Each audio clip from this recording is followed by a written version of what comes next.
So if you happen to pop your tire and have like a nail or screw in it, and you're wondering, if you look online, some of the best things to do is either plug it, like this kit right here, or to patch it. So you're wondering which one is better for your scenario.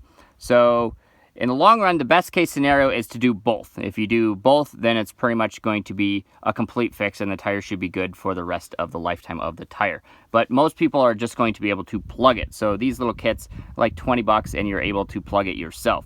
So the difference is with plugging, you're just going to have the plugs, and it's just a little piece of rubber there, and you're going to push it down into that hole and it's going to seal itself shut, and then you're going to cut the excess off the top. But the inside of the tire is still going to have whatever, this big loop in there. So there's still a chance that there could be some leakage in there as well.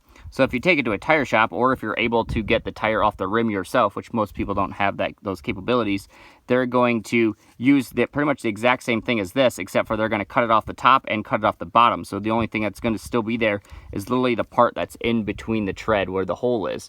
So that's all that's going to be left. And then on the inside, they're going to take a patch, which pretty much is like this, but in a big square, and then they can glue that onto the inside. So therefore it's actually going to make a nice huge seal around the hole. So it's not just the pinpoint where the nail went through, it's going to be a huge patch that covers it up. So in the long run, that's going to be your best case scenario, but like I said, most people don't have the capabilities to take the rim off the tire themselves. So this is going to be your best bet for then, or for now.